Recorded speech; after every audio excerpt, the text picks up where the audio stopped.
TGB Telma, des actualités uniques, dynamiques et renversantes dans le journal TV. De beaux projets pour des budgets serrés. Batimax, le partenaire des bons plans. Batimax, la qualité au meilleur prix. L'ultranao ni fampalalam Vaovao. Ina, plus raffiné que jamais. Ita, huilerie industrielle de Tamata, isacham telsilo arivo. L'ultranao ni fampalalam Vaovao.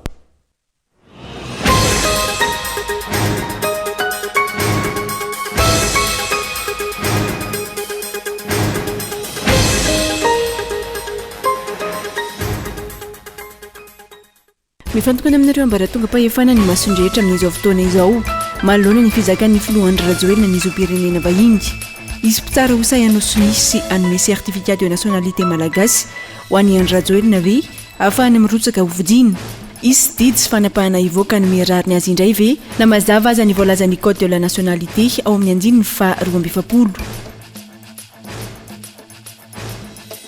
manaprofo ny finiavany seny tsy ampiaritra ny mangarahatra ny tsy fanomezana ny lisy-pividianana sy ny registre national ny mpifidy ho an'ny antoko politika sy ny firaisamon'ny pirenena ina no antoka fa tsy hokitia ny seny ny lisitra ao anatin'ny tranokala izay izy ireo ihany no afaka mikirakira izany ho ny teknisianina apikamo any ao anivon'ny comité ad hoc nanao ny fitsiriana niaraka tamin'ny OIF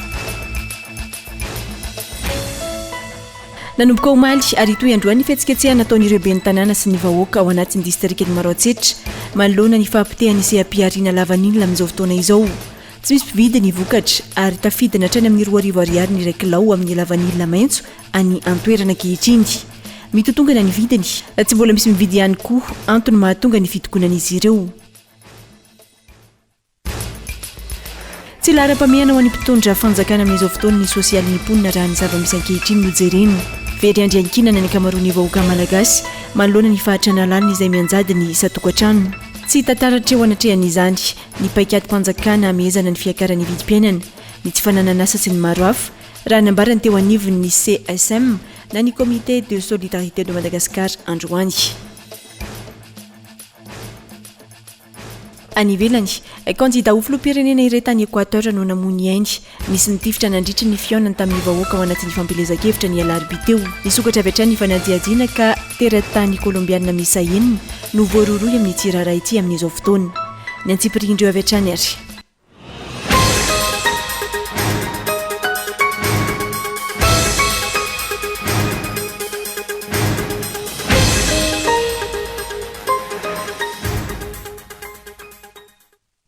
Angafany indray tompo-kilasy tompovavy ny tsy diako ny tokantranonao amin'ity alina ity manatra ny ariaby ary manasanao mpitiavana anaraka ny fampalalam-baovao hatramin'ny farany anomboantsika ny fotoana ary dia tsy mbola milamina mihitsy ny eny amin'ny université an'Antananarivo mitoy ny fitokoana ny mpampianatra mpikaroka tariny syndicat CSS nanaitra ny fanambaran'izy ireo omaly izay manantena fa tsy fafampo izy ireo na hoelana hoaingana satria ara-dalàna sy ara-drariny ny fitakiana ka na ity fitondrana izay horava-tsy hoela ity na izany ampitondra vaovao dia tsy maintsy aomby ny tolona ataon'ireo mpampianatra mpikaroka ny matoan-dahatsoratra mitarazoka na mikatso mihitsy ny fampianarana eny amin'ny université an'Antananarivo efa ela no ny fampitady ny CSS sy ny ministera ny fampianarana ambony sy ny fikarohana ara-tsiansa tsy fantatra na tsy tadidiny be sy ny maro intsony aza moa ny anton'ny fitokonana ny fitakiana ataon'ny CSS ny fantatra dia tsy mandeha ny fampianarana karazany manao farateny ny CSS raha nilaza fa na ity fitondrana ity na ny fitondrana vaovao avy eo dia manantena ny vahan'ny olana ny CSS raha vakina lalina zany dia miandry fitondrana vaovao ny mpampianatra mpikaroka ahoana moa no mbola anantena ity fitondrana ity ry zareo CSS rehefa tsy nahavan'ny olana hatramin'izay volana maro izay akoa tsy maneno ohatr'izay lany kary ka dia manantena mpitondra vaovao fa tsy hity intsony ry zareo CSS no dikany leo ny fanodikodinana sy fandrindra rarana ataony ny fitondrana ankehitriny ny olona izay tsy ny CSS ihany fa ny sehatrasa sy fiariana maro miandry fiovana aoriny ny fifidianana raha tsy hitanisa afa-tsy reto ny mponina manamorona ny autoroute izay nesorona tamin'ny tany nefa tsy nefaina ny eny meritry atosika anaovana ny tana masoandro koa tahaka izany ny any amin'ny faritra mpamokatra lavanilina izay potika tanteraka amin'ny fidinan'ny vidin'ny lavanilina tao anatin'ity fitondrana ity ny any amin'ny faritra atsimo andrefana izay tsy avelan'ny fitondrana iodina ny basy toliara nefa mamorona asa betsaka any an-toerana Iny faritra Tsinanana sy ny faritra aloatra mangorony ihany koa nosotony ny fitondrana no mbavola avy amin'ny orinasa Ambatovy nefa taloha dia nisitraka ary nahavitany ireo komuna asa maro tany fotony. Ary koa mba ho filoha malagasy manana ny zom-pirenena malagasy fa tsy sady manana zom-pirenena vahiny intsony. Ireo olona gadraina noho ny antony politika fotsiny izao dia manantena koa ny fiovan'ny mpitondra ka mba ho fitondrana vaovao anao no marina tsy anao tsindrio falavy no ho avy eo. Mba tsy ho mpitondra manao tandrevaka ny fanadinana intsony tahaka ny nitranga indroa tao anatin'ity fitondrana ity. Ilay tamin'ny 2024 sy ny bakalorea farany teo sy ireo tranga maro tsy voatanisa. So ihany ho ny maro fa tsy hahavita intsony izao fitondrana izao fa raha tsy izany dia tena iletika sy ho maizina tanteraka ny fiainan'ny malagasy. Izay no mahatsara ny demokrasia. Miova ny mpitondra rehefa tapitra ny fepitona omeny ny lalana azy. Mahatsiaro ny tononkirany Nalirakoto Fringa manao hoe ny zavatra tomboka rehetra dia hifarana hatreo amin'ny fetra. Mifantokana amin'ireo ambaratonga am-pahefana ny masondrehetra amin'izao fotoana izao manoloana ny fizakan'ny filoha Andry Rajoelina ny zom-pirenena vahiny. Izy mpitsara ho sahanao sy anome ny certificat de nationalité malagasy ho an'ny Andry Rajoelina ve ahafahany mirotsaka hovidiana indray. Izy didy sy fanapahana ivoaka anomerariny azy indray ve na mazava aza ny voalazan'ny code de la nationalité ao amin'ny anjiny fa 2020. Mitodika any amin'ny fitsarana no mason'ny rehetra amin'izao fotoana izao. Miandry izay ho fanapahana ho raisiny manoloana ny fizakan'ny filoha Andry Rajoelina ny zom-pirenena frantsay. Efa nisy ny fitoriana napetraka teny amin'ny tribunal de première instance, teo ihany koa ny requête teny amin'ny HCC izay anao mafisy ny filohan'ny Vaovao ray ary efa mandinika izany izy ireo. Miandry araka izany ny malagasy ary manantena fa ho fitsarana tsy mitanila araka ny filamatratra izay no miasa mandinika sy mandray an-tanana ity raharaha iankina no avy ny firenena ity. Ho fitsarana ampitovy tantana ny rehetra eo anatrehan'ny lalàna, tsy anisy tombo sy alana madinika sy vaventy na olon-tsotra sy filoham-pirenena fa hitsara araka ny lalàna. Efa mazava ary tsy tokony adikevitra intsony ny voarakitra ao amin'ny andiny faharoa amby efapolo ny code de la nationalité malagasy. Very ny mahateratany malagasy raha toa ka efa feno taona no mangataka amin'ny impony ny zom-pirenena vahiny. Ny filoha Andry Rajoelina izay 70 taona tamin'ny fotoana nahazahoany ny zom-pirenena frantsay. Nanomboka tamin'ny voan'ny taratasy momba fizakan'ny filoham-pirenena sy ny ankohonana ny zom-pirenena frantsay io, maro no tafitohina, tao no nahatsiaro voafitaka tamin'ny nanafenany filoha Andry Rajoelina izany. Tao anatin'izay taona maro izay sy ny mbola nahafahan'ny rotsaka fidiana tamin'ny taona 2012. Ny taona 2012 izay efa taona taoriny nahazahoany ny taratasy maha-frantsay azy. Erivelona maro amin'izao no mitovy hevitra, mitovy fomba fijery ny amin'ny tokony anasaziana ny filoha Andry Rajoelina, ny tsy hamelana azy intsony hirotsaka amin'ny fifidianana filoham-pirenena ho avy satria efa tsy malagasy intsony ny tenany. Mitovy hevitra ny maro fa ihany koa anaraka akaiky ny fivoaran'ny raharaha sao isy mpitsara iray petsapetsa andika lalàna no nitsindry etseroa ka hanome ny certificat de nationalité malagasy ho an'ny filoha Andry Rajoelina. Ankoatra ny kandida ho filoham-pirenena Ajo Andrinanarivelo izay nanao hevitra momba ity raharaha ity tany amin'ny distrika Andramasina farany teo, antoko politika sy firaisamonim-pirenena ary erivelona maro samihafa no miantso sy miandry izay ho avoaka ny fitsarana. Isany amin'izany tao amin'ny tambazotra tserasera androany i Patrik Raharmanana tao amin'ny pilikely izay fanaony matetika. Asa iza no sa hoy ny fanontaniana napetrany. Niverina ambony latabatra indray ankehitriny ny resaka nationalité raha nambarany. Latabatry ny mpitsara samy miala ilany ary tsy mety hanao sonia avokoa ireo izay tokony anasonia ny taratasy fanamarinana ny mahamalagasy ny Andry Rajoelina izay singa tsy maintsy ilaina amin'ny antota taratasy firotsahana hofidiana araka nambarany tao amin'ny page Facebook ny hatrany. Iza no sa isy tambitamby sy fijerena manokana araka ny fanontaniana apetrany. Ny mbazava aloha hoy ny faneokeviny dia tsy maintsy isiseo. Iza no anao ny sonia izay arahany rehetra malala ary tsy misy adefitra ny amin'ny andiny faharoa amby efapolo. Raha mpitsara anaraka ny lalàna, fa eto moa ny lalàna ho an'izay tiana ampiarina azy ihany. Ankoatra ireo mpanao politika sy erivelona samihafa eto amin'ny firenena, ay novaky jery iraisam-pirenena maro ihany koa no efa nanatsikafina ity fizakan'ny filoham-pirenena ny zom-pirenena vahiny ity raha tsy ilaza afa-tsy ny gazety Le Monde. Araka izany, aty Madagasikara araka ny fomba fiteny ny mason'izao tontolo izao momba ity raharaha ity. Mifantoka any amin'ny fitsarana malagasy isan'ambaratongany sy ireo izay tsara ity raharaha ity. Ho fantatra tsy hoelany hoe vonina ampiatra ny mahatanitany-dalàna ny Madagasikara tokoa ve ireo mpitsara ka resy lahatra fa natao an'ny rehetra ny lalàna.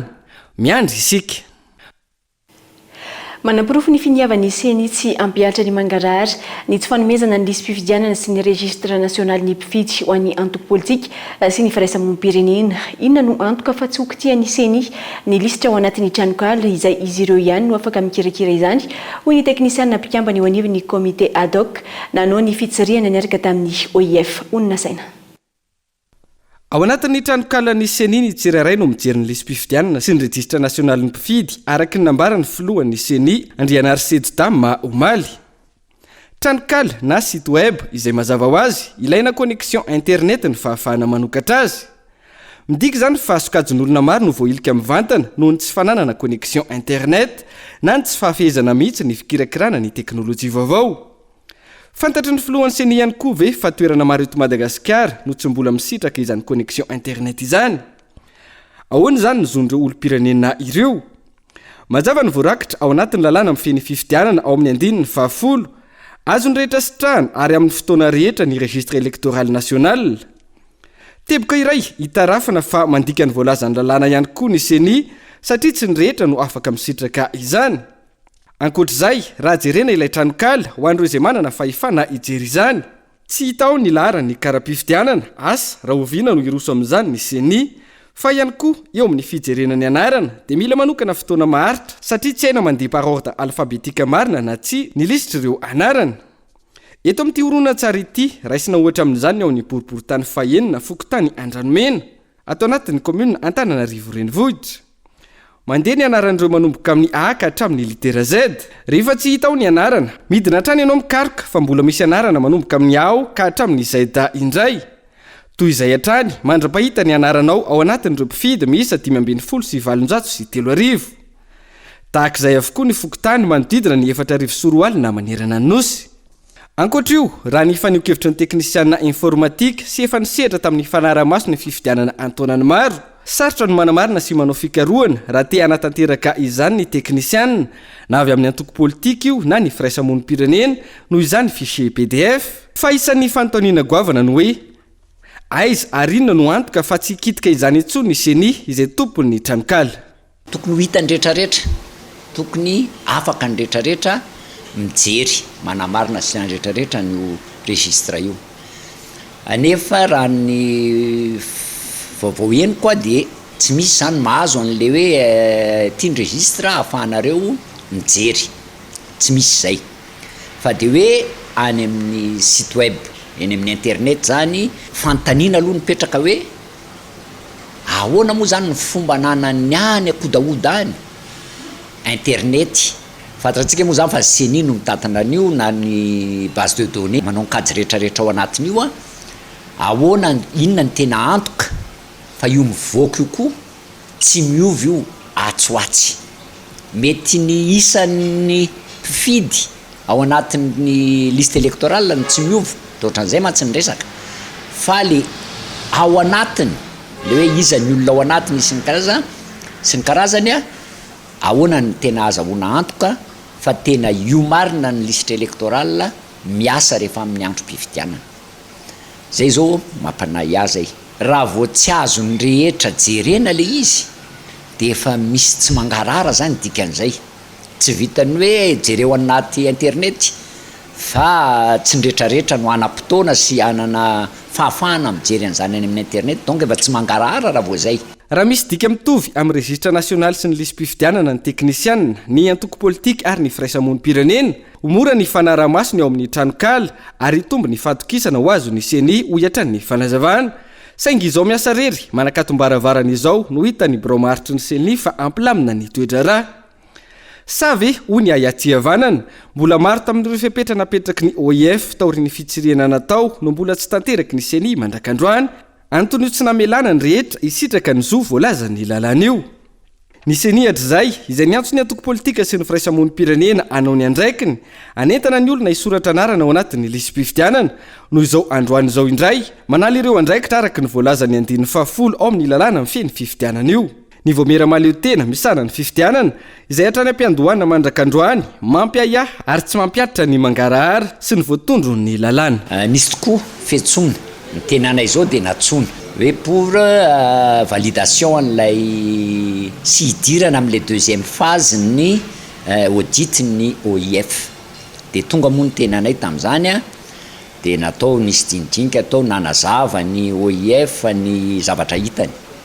Anisan'ny tsy piako zao a ny hitany OIF zao de nahita izy eo amin'ny roetsy ny doublon amin'ny karapanondro ny fanarahana tamin'ilay zareo ny antso a hoe ny seni zany alefaso mail lay rapport le tatitra zany de atram'ty ny androany tsy mbola naray tatitra tsy naray an'le tatitra kasika nyo fitsiriana ataon'ny OIF io ny tenanay de nampanasonia fiche de présence te iseho eo mason'ny mpamatsy vola ve zay ve ny antony hoe rehetra eny misy olona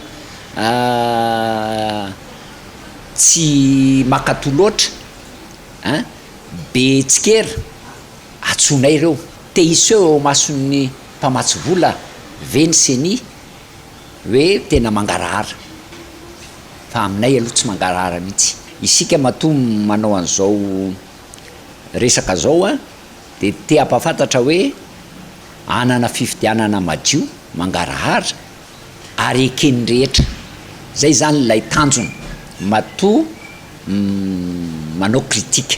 Andrasana araka izany na iova hevitra indray ny seni raha mpitsoka anomeny registre national ny lisy-pifidianana ho an'ny rehetra araky ny voalazan'ny lalàna ny rariana tsy ho tara loatra tahaka ny nitranga tamin'ny lisy-pifidianana farany teo. Nanambara tamin'ny fomba ofisialy ny maha-kandida azy mandritry ny fifidianana filoham-pirenena ho tanterahana eto amintsika amin'ity taona ity Roland Ratsiraka nanosika azy irotsaka raha nanambarany ny fahitana ny fahampitehan'ny Madagasikara sy ny fahatran'ny vahoaka malagasy. Fanampanazavana. Tompolasy tompovavy ry vahoaka malagasy. Madagasikara dia firenena tsara ary notahin'Andriamanitra manana loharanonkarena voajanahary sy olombelona betsaka. Tato anatin'ny 12 taona lasa hitantsika isan'andro ireo vehivavy, ankizy, raim-pianakaviana izay very soatoavana ara-moraly vokatry ny fahantrana ary kivy tanteraka ka tsy mino ninninona intsony momba ny hoavy. Hitantsika isan'andro fa vohitsakitsaka tanteraka ny soatoavana republikana toy ny tany-tandalana sy ny fahaiza-mitantana. Ny laharam-pahamena ho an'ny mpitondra eto amintsika dia ny fangoron-karena sy ny fanararaotam-pahefana tsy mieritreritra ny hoavin'ny firenena na ny vahoaka sy ny firenena. Atao tsinotsinona napotika mihitsy aza ny sehatra rehetra isan'andro toy ny fanabeazam-pirenena, ny fambolena, ny fotodrafitsasa-pasankana ary ny lalana. Eniko ny antsonareo avy amin'ny faritra rehetra manerana ny Madagasikara, indrindra fa avy amin'ireo zay mahatsapa fa mendrika ny tsara kokoa ny firenena ary tsy latra ny fahantrana. Eny tompolasy tompovavy, ry vahoaka malagasy sy mpiray tanindrazana. Mendrika ekipa vaovao madio manana fotom-pisainana mendrika manana traikefa hitondra ny firenentsika i Madagasikara. Antsoko hoe ekipa idealy na amin'ny teny vahiny hoe dream team na koa ekipa idealy amin'ny teny frantsay. Koa ambarako aminareo izany fa candidat amin'ny fifidianana ho filoham-pirenena amin'ny 6 novambra ho avy zao ny tena. Totosany maraina teo tao fianaratsoa ny kongresy ny antoko firaisankina ty tanindrazana tapaka teo anivon'izany fa hanolotra kandida ho filoham-pirenena izy ireo ary nanolotra ny tahina Razafinjoelina. Aingorakotany irina Kolo fianarantsoko. Ny tombo iraindray zany izao ireo kandida zay nanambara tamin'ny fomba ofisialy ny filatsakofidiany ho filoham-pirenena amin'ny fahasivy ny volana novambra ho avy izao. Tao aoriany ny kongresy ny antoko firaisankina ny ty tanindrazana izay natao teto fianaran-tsoa dia nanolotra ny tahina Razafinjoelina ho kandida ho filoham-pirenena izy ireo tamin'ity anio ity. Manolotra Anandria Matoa tahina Razafinjoelina irotsaka ho fidina amin'izany fifidianana izany dia manambara pahibe maso ny fanohanana azy tanteraka amin'ity taom-pifidianana 13 sy 14 ity. fa ankoatr'izay dia fantatra ihany koa fa andray anjara feno amin'ireo fifidianana isanambaratongany ihany koa izy ireo. Andray anjara feno ihany koa ny sehatra firaisankina ny tanindrazana amin'ireo fifidianana isanambaratongany ho avy rehetra. Natao teto Fianaratsoa anio fa 2 ny volana Aogositra 2024 manaika ary vonona hiatrika fifidianana filoham-pirenena izay ho tanterahana amin'ny 7 volana Novambra 2024.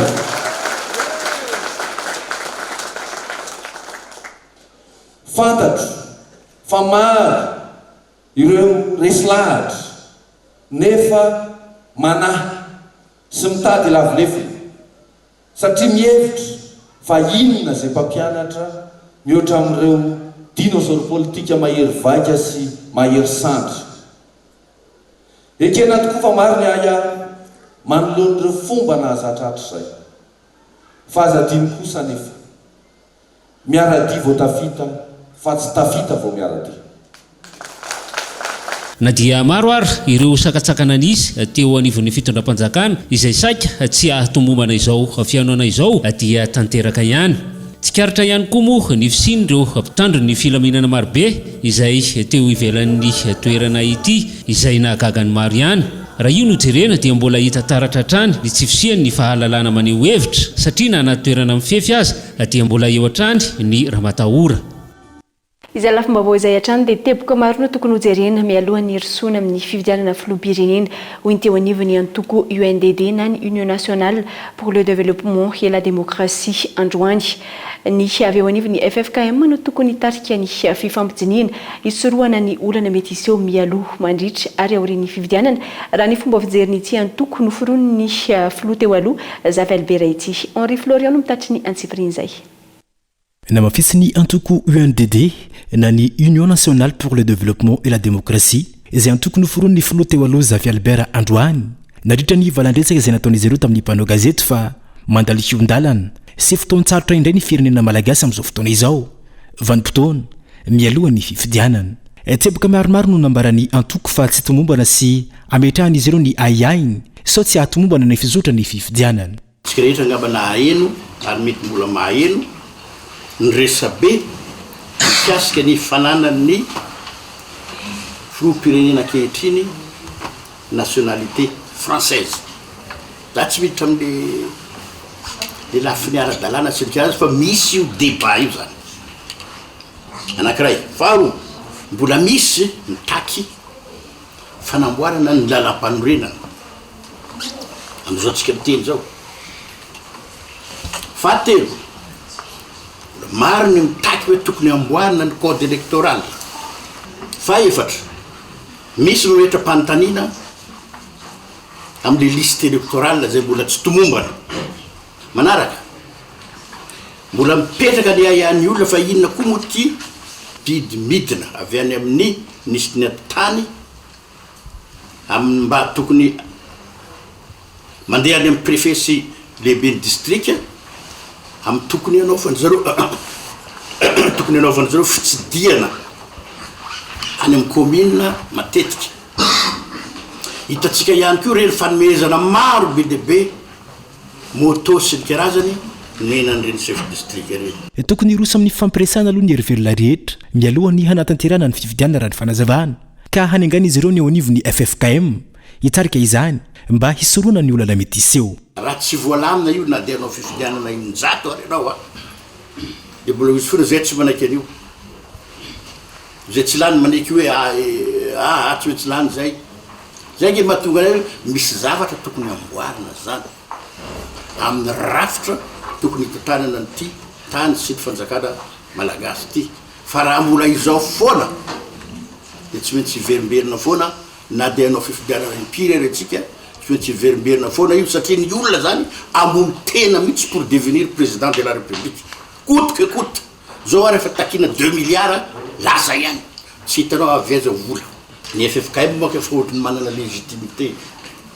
Izy na tafavoakatsika tamin'ny 1991 izy la temo ray aman-dreny am-panahy ometsika asiny sy aja raha tena tokony ho izy fa elaela nge ny FFKM mbola velo président zafy efa nanao anio e fa ny fitondram-panjakana zany no tsy nanaiky an'le izy zany fa raha izay fahitany azy ny manana légitimité hitarika an'io tsy zay koa zay zany olona anisany hoe olona andray anjara ao anatin'le izy fotsiny medinika zany fa tsy maintsy ny ray aman-dreny am-panahy zay ekeny be sy ny maro no tokony hitarika an'io namafisiny antoko UNDD hatrany fa zava-dehibe ny firosoana ao anatin'ny filaminana mandritra ny fifidianana hisorohana ny olana efa nisy tahaka ny zava-nisy tamin'ny taona 2024 sy ny maro samihafa. Lafomba vaovao dia nanomboka omaly ary toy androany ny fihetsiketsehana nataon'ireo ben'ny tanàna sy ny vahoaka ao anatin'ny distrikany Maroantsitra no ny fampitehany CAP-ariana avany amin'izao fotoana izao. Tsy misy mpividy ny vokatra ary tafidina hatrany amin'ny 2,000 ariary ny raiky lao amin'ny lavanila maitso any an-toerana ankehitriny. Mitotonga ny any vidiny nefa tsy mbola misy mividy ihany koa antony mahatonga ny fitokonan'izy ireo.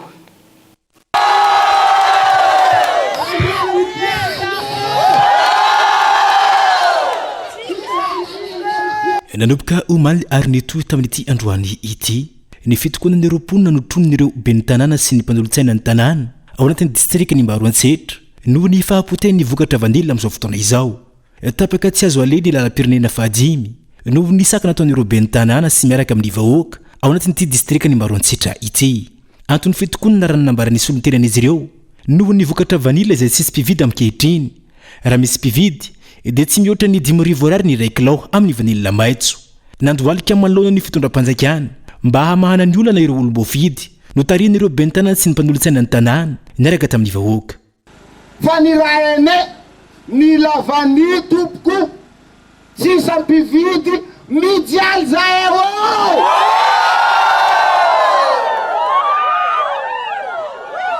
zahay marary tsisy raha nanjary nagnanaovana azy tsisy vola zahay ivangana ody na io volagninao zay tsisy vola ivangana ody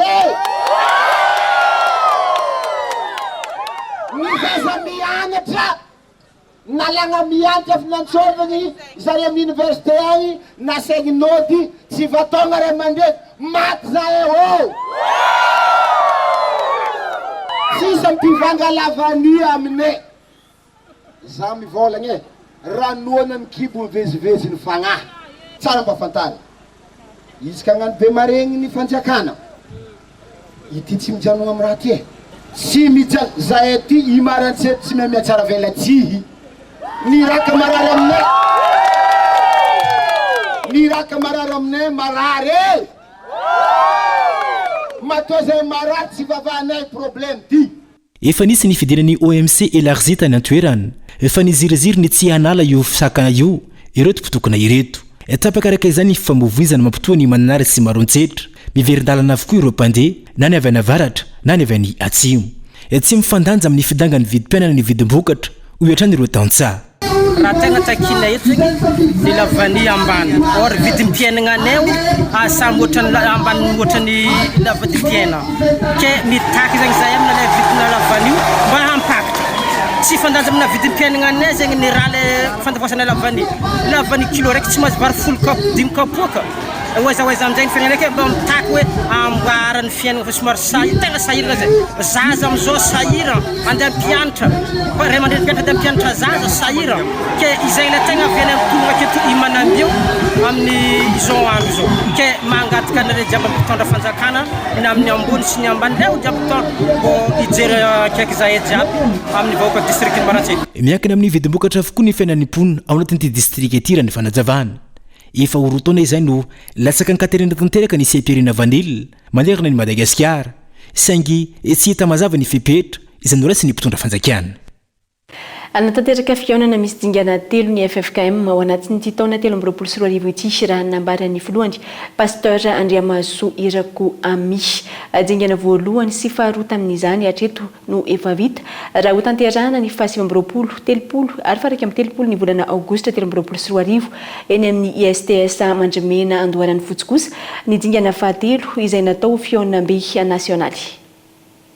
Ho fanatanterana ny fanapa-kevitry ny zakabe fahasivy sy ny komity foibe fa 3 natao teny amboipony 3 hatramin'ny 7 novambra 2022 ary no amafisiny komity foibe fa 4 tany Ambatondrazaka ny 20 hatramin'ny 4 novambra 2022 miisa 3 amin'ity taona 2022 ity ny dingana fionana ho tanterany FFKM raha nambaran'ny filohany Andriamasoa Rakoami dingana voalohany sy faharoa amin'izany no vita tamin'ny faraparany volana martsa teo teny Ilafy sy ireo faritany FFKM miisa 7 amin'ity volana ity kosa no irosona ny dingana fahatelo sady dingana famaranana ho an'ity fionambe nasionaly ho an'ny taona 2022 ity ho iatrany ny mpitarika ny FFKM. Ho tanterahana ny 7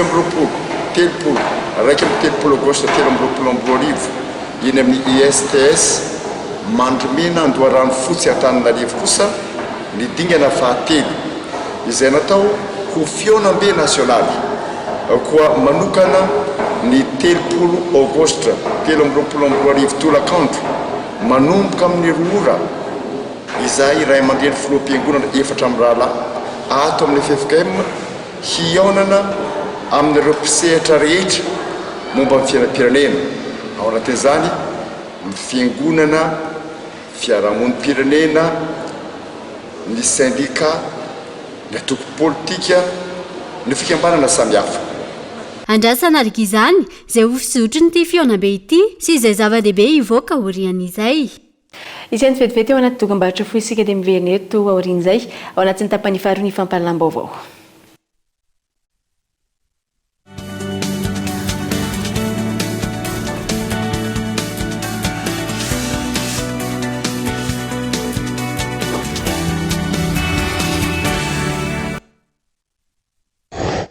Briquet Bic. Comptez sur Bic. 3000 allumettes équivalent à 2 briquets sans marque ou à un seul briquet Bic Maxi.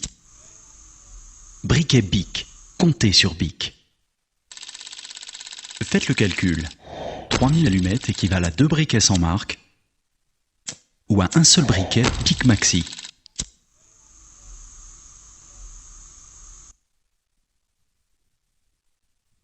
Tombola Somaro 10e édition Paris Mazaoua fiara Vaovao be moto VTT ary loka maro be tsotra ny fandesana anjara alefaso SMS amin'ny 038 88 811 11 ny hoe Somaro espace non complet anarana feno SMS ray 2000 ariary fandefasana SMS illimité ka mandesa anjara hatramin'ny 11 août 2023 ho avy zao misy fisaliagna isaka ny telo herinandro miaraka amin'ny Telma izaragna voyage tout frais payé anosy be mandeha festival Somaro karakory Paris.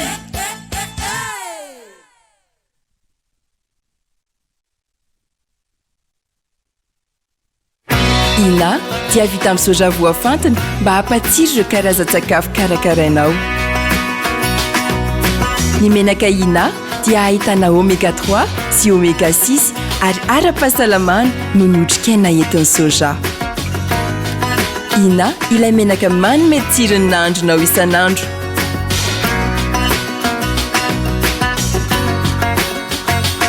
Ina plus raffiné que jamais. Ita, huilerie industrielle de Tamata, misatra amin'ny telo sy roa arivo.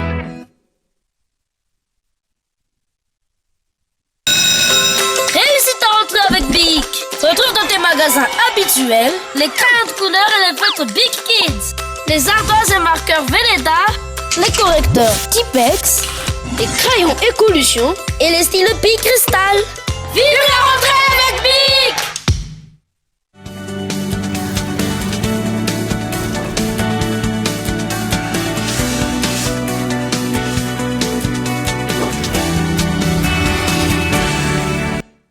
Tavaverina somatsara tao anatin'ny tapany faharoa ny fampahalalam-baovao mamerina ny arapa tomboka lasy tomboka vavy ary manasana ohatrany hanaraka izany hatramin'ny farany. Nampitsaratra ny fampianarana rehetra ny ENS Antananarivo ary anatevindaharana ny fitakiana ataon'ny CSS sampana nasionaly maro loatra ny antsojay sy ny fanaovana tsinitsinona ny fampianarana eto Madagasikara amin'izao fotoana ho izy ireo fa indrindra ny fanosena ny zo ny mpampianatra mpiarika sy ny mpiarika mpampianatra tsy amerina ny fampianarana amin'ny lohan'izy ireo raha tsy mivaly ny fitakiana iraisana raha ny fanazavana. Anatevin-darana ny CSS amin'ny fanatanterahana ny Université maty ny ENS na ny École Normale Supérieure eto Antananarivo. Tsy ekena intsony ny fanapitehana ny fampianarana sy ny fanaovana tsinitsina ny mpampianatra hoy ny fanambarana. Ny ENS izay efa nokasaina katona mihitsy raha nisy ny fitakina nataon'ireo mpianatra sy mpampianatra. Isan'ny antony nampiakatra ny ampopon'ireo mpampianatra ao anatin'izao fitakina izao. Izahay eo amin'ny ENS École Normale Supérieure n'Antananarivo manokana dia efa niaran'ny atso-jay ary efa taonany maro nareo mpianatra anay na ny sekolinay io dia efa niaran'ny fandrahonana amin'ny fanakatonana satria ny heverina ho tony tsy ilaina intsony ary natao mihitsy ara ny fanokafana ihany koa école de formation an'ireo enseignant sasany ireo en parallèle mba hamononana zany ENS zany tsy ekenay zany tompoko fa ny ENS dia manana ny lanja efapolo taona ny jorony ny École Normale Supérieure Antananarivo namolavola mpanabe mpampianatra maro teto Madagasikara ary nitondra ny zana-bahoaka amin'ny sehatra avolenta ary namolavola ny firenena ty anana olombanina koa tsy ekenay ny fanaovana antso-jay sy ny fikasana anakatonana an'io École Normale Supérieure n'Antananarivo io. Tsy amerina amin'ny laony ny fampianarana ireo mpampianatra raha tsy misy ny fanapa-kevitra iraisana raha ny fanazavana trany. Ny CSS sampana Antananarivo izay nilaza fa tsy handray ny asany mihitsy raha tsy ny akamaroan'ireo fitakina no mivaly.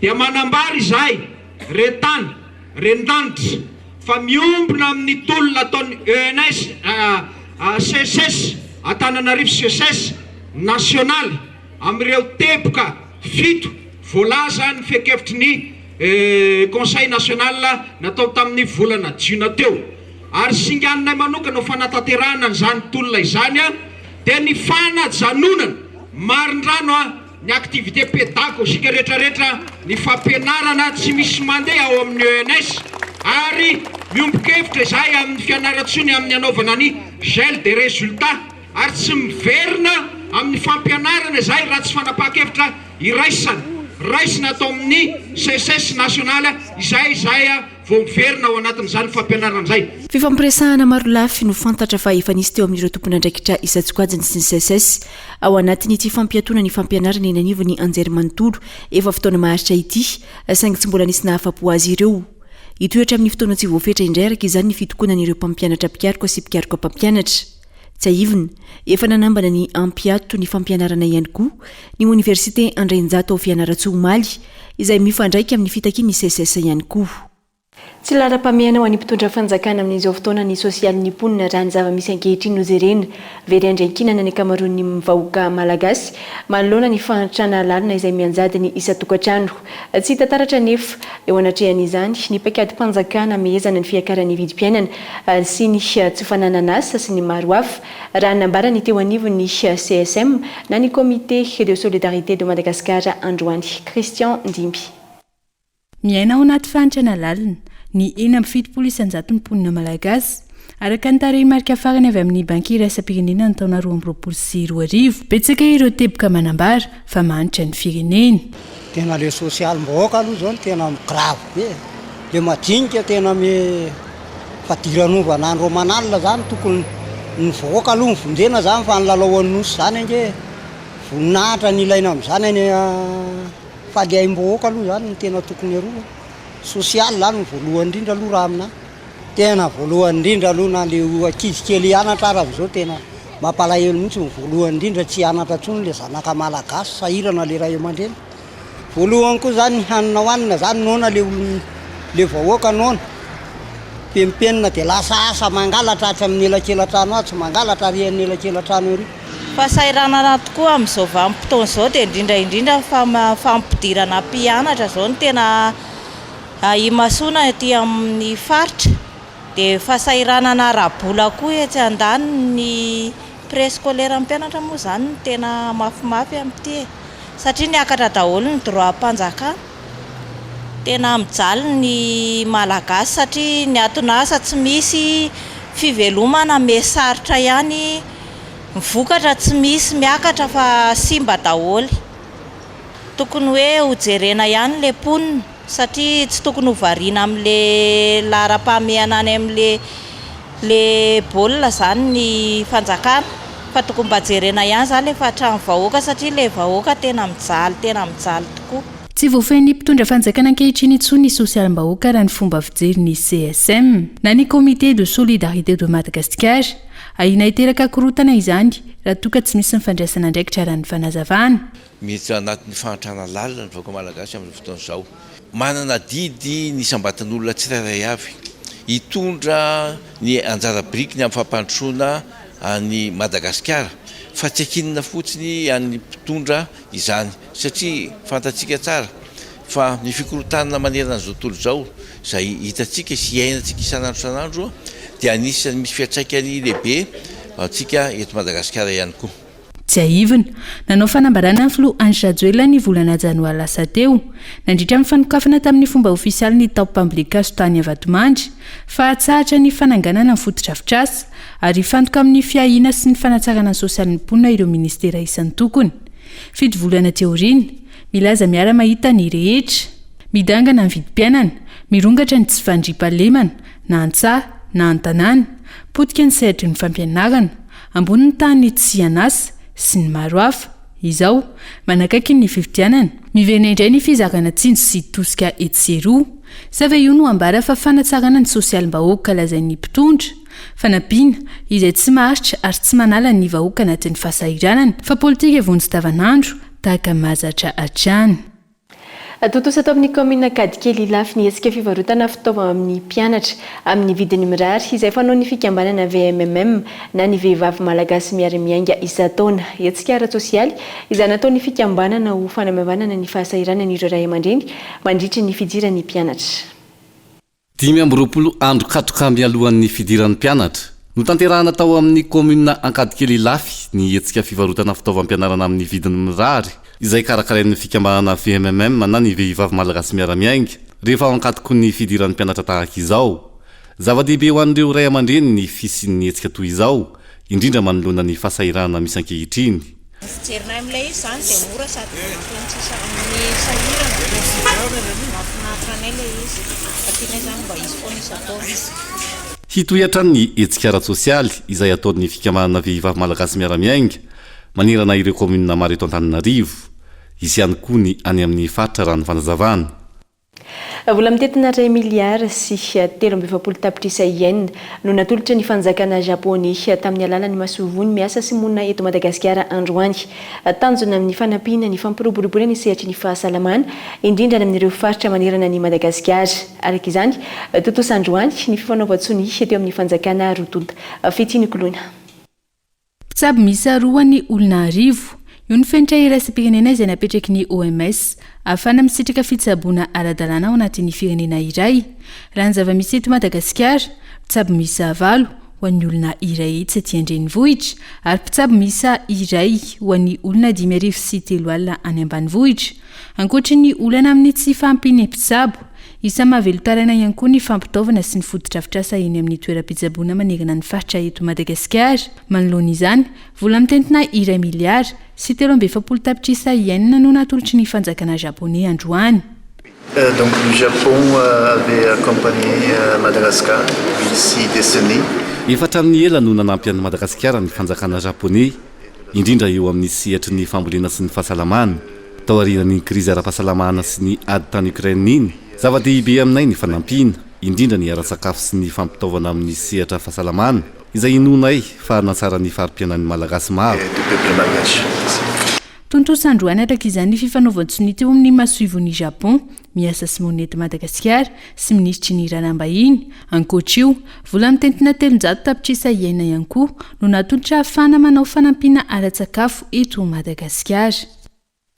Fa mitakise fokotany Vaovao tsy mbola nitondra ny fokotany ireo mponina io ampefilo Ambodirano raha nambaran'izy ireo androany. Nisy fokotany teo aloha izay naveriny fanjakana hitondra ny fokotany indray amin'izao fotoana antony nanaovan'ireo mponina etsika an-dalambe niaraka tamin'ny sorabavety androany maraina dia natoerany Daniela Minarso. tsy manaiky ny janonandreo sefokotany irony fandimy farany raha zavy mahatratra mbola tiana Eugène sy ny sefokotany raha ery Arnaivo Aristide hitondra ny fokotany intsony ireo mponina ampefilo ambody rano raha nambaran'izy ireo androany. Ny sefokotany ampefilo ambody rano raha Arnaivo Aristide nitondra nanomboka ny taona 2024 hatramin'ny alarobia 9 aogositra lasa teo izay nosoloana indray ny sefokotany teo aloha raha zavy mahatratra mbola tiana Eugène nitondra nanomboka ny taona 2012 2024 antony nanaovandreo mponina hetsika andalambe fanehoana ny fankasitrahany teo anoloany ny fokotany.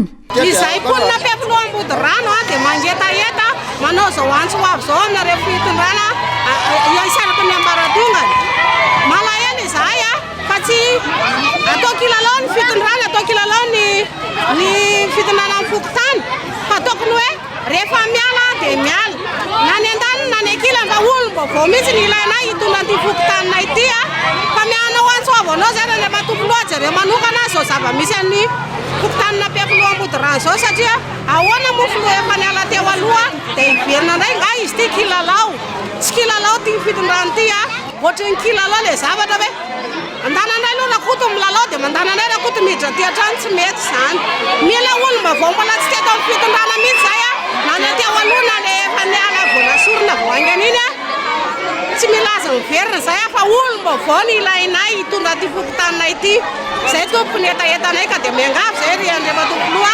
mahavaliany etaetanay ohatry ny kilalao le zavatra ao ambony ao zay tiana apetraka dia apetraka tangamy vahoaka atao kilalao ohatry zany.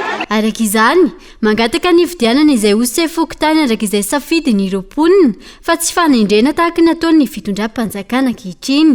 Dia loha zay fidy mihitsy fa ho adraninay zany nay présidentanay na izy dia ho adraninay fa tonga dia zay mihitsy vonona hifidy vaovao zay satria zay komity amin'ny fokotany aty dia hiatrika zay hifidy vaovao ndray dia izy moa zany anay daholona aty fa aloha samy tsy ho izy tsonony eo sady tsy ho izy ny tsy ho le anay ty atsony fa hifidy vaovao zay dia mangataka amin'ny fokotany ka mbola ambody rano ampefilo zay hifidy vaovao mba ho hitanay tsara eto. Jaivana efa niteraka savorivory teo amin'ireo mponina ampefilo ambody rano hatramin'izay ity resaka sefokotany ity andrasana araka izany izay mety ho toy ny raharaha.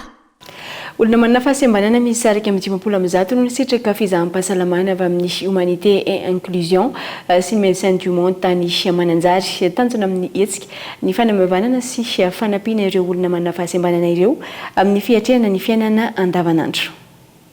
Mbola maro ireo sakana tsy ahafan'ireo olona manana fahasembanana mifamezivezy amin'ny andavanandro anton'izany olana amin'ny tsy fampitaovana tsy ahafahana maleo teny iny amin'ny fiarahamonina eo ihany koa ny fitsaboana izay tsy mbola nanana izy ireo fahalalahana ny hita tao anatin'ny consultation moa dia ny presque ny fahasembanana rehetra hita tao anatin'izay daholo satria misy ny olona mila ny tohana izany hoe mila ny appareillage misy ny olona tena mila ny kineny resaka rééducation ary eo ihany koa tsy vitsy ihany koa ny mila fanafody ahafahana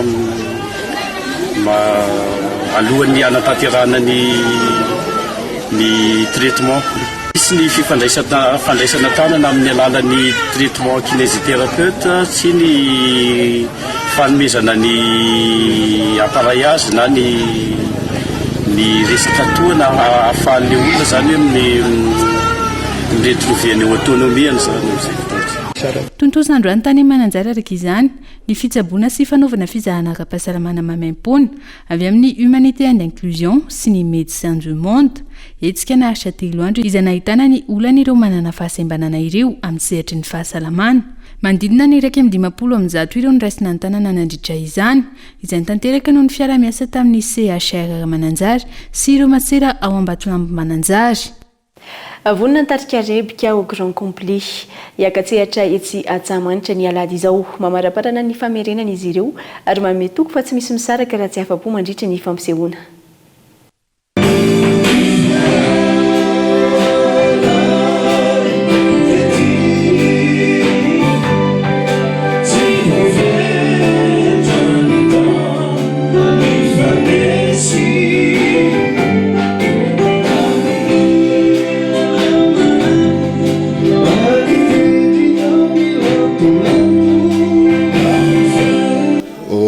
fanomanana dia zao raha mahita zao zany fa mitoto dia mitoto zay satria le olona koa milazany ho avy hoe toto repika zany hoe voatoto zay amin'io fotoana io tena marina fa milafy ny amin'ny ankapobeny zany a efa mipetrapetraka ny fanomanana fisehoana zany a efa vonona tanteraka zany zahay ny ampiavaka azy ngambany dia eo amin'ny resaka répertoire aloha dia mazava ho azy zany fa noho ny ma grand complet ny groupe amin'ny fotoana io dia misy io zany misy spectacle plus zany a hoarantsika amin'ny fotoana io farafahakeliny io zany 50 hitako milahatra ao zay ny farafahakeliny a fa arakaraky ny ambiance-tsika arakaraky ny fotoana koa zany manome fotoana ny mpakafy azy araka izany nitarika repika ny alahady ho avy izao manomboka amin'ny 2 ora tolakandro ia ny tapakila moa efa hitantsika reny ihany amin'ny super musique mandeha dia mandeha tokoa izy ao fa fonjifonjeo fa sao dia tsy tonga ianao io iaraka itsirepsika dia analasy be tsika raha tsy mavita mahandro sakafo dia efa misy sakafo eny atsorana amin'ilay be grillade rehetrarehetra zany amin'ny barbecue dia ny amin'ny 12 dia misokatra avavady amin'ny 2 manomboka anseho a masoandro mampalahelo a tonga afafanenina raha tsy tonga eo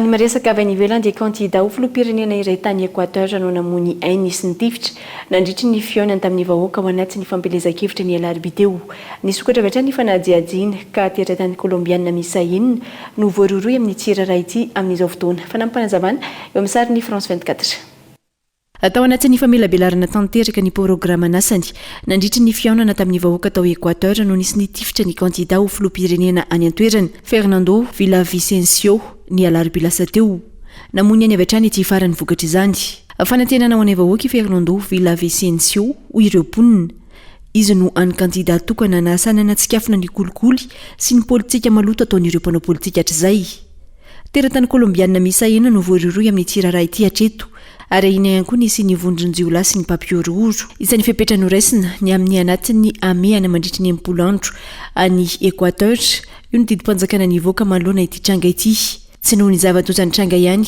fa ho fiarovana ny fotoam-pifidianana filoham-pirenena any an-toerana izay ho tanterahana amin'ny 20 ny volana aogositra izao araka ny daty efa voatondro manantena ny mbola anolotra kandida hafa solony ity namony ainy ity ny antokony isy an'i Fernando Villavicencio mandra-pahatonga ny daty ny 20 aogositra io misaona ao anatin'ny 3 andro manaraka ihany koa i Équateur no ity famonoana kandida ho filoham-pirenena ity mifarana indray ary tomboky lasety mikoavy ny fampalalambavao amin'ity alina ity ankasitrahana fiainanao nanaraka izany hatramin'ny farany mametraka ny fotoana ao amin'ny manaraka indray samy mitombo amin'ny fahasoavana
Ina, plus raffiné que jamais. Ita, huilerie industrielle de Tamata, Isacham Telsulu arrive. Vous a présenté Ni Vaovao. De beaux projets pour des budgets serrés. Batimax, le partenaire des bons plans. Batimax, la qualité au meilleur prix. Vous a présenté Ni Vaovao. 5G Batelma, des actualités unies, dynamiques et renversantes dans le journal TV.